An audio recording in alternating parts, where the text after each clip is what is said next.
Hi guys, welcome back to Life Beyond Rehab. I'm Jean Marie, speech therapist and certified brain injury specialist.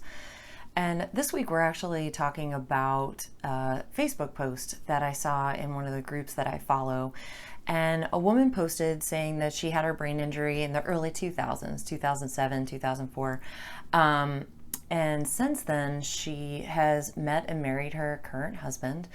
While he is aware that she has had a brain injury, she said that now every once in a while she has hesitant or slurred speech, and he's started making fun of her. And it's something that really stuck with me because I see people post all the time, and my patients have told me before, it's so difficult because you look so good on the outside and people assume that on the inside everything is exactly the same as it was before your injury, or that there aren't any complications that you deal with on a daily basis. It really hit me how much we take for granted talking.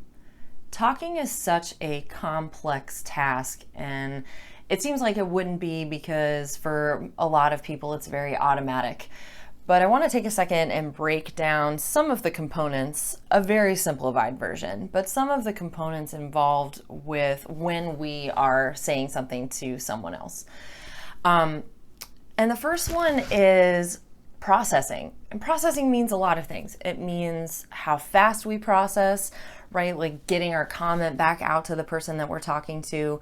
But it's also about understanding and taking in the information that is being relayed to you, whether it's what someone is saying, something that you're seeing that you're going to comment on.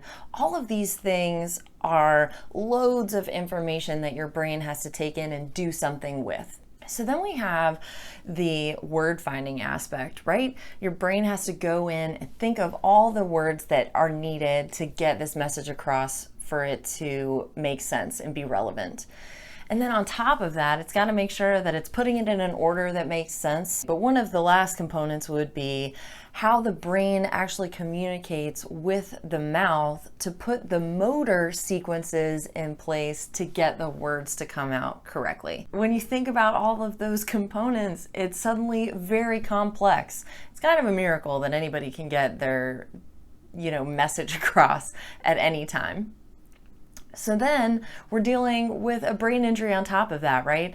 And all those components that we just talked about are all really high probability areas that are impacted negatively by having a brain injury. So with all that being said, what do you do when it starts getting in the way of a really important relationship in your life? The first thing is to talk about it, bring it up, let them know, hey, I've been really struggling with this.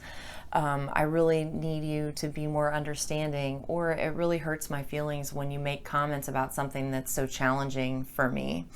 Another thing would be letting them know, I want to talk to you about this. I have something really important that I want to say, but it's just not going to come out right now, whether you're tired, whether you're starting to be frustrated and get angry, and just say, I'd really like to come back to this topic again later.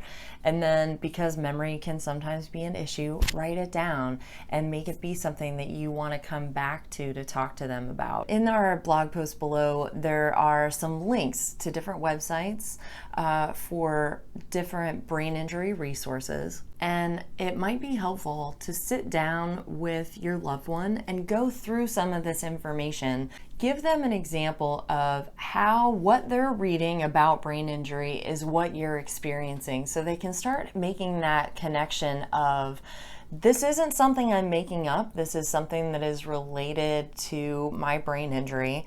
And it's not helpful when you make fun of it or you make it more challenging by pushing me to do something faster when I just can't. And I think just starting from the position of open communication about it, whether it's saying that something is difficult or saying that something is hurtful that they're doing, helps open their eyes a little bit and understand where you're coming from more. So take the time to like our video, and more importantly, please go to our website, lifebeyondrehab.com, scroll to the bottom and fill out the Contact Us form, and let us know what you want to talk about, because that's what we're here for. We're here for you. So thank you so much for joining us here again this week at Life Beyond Rehab.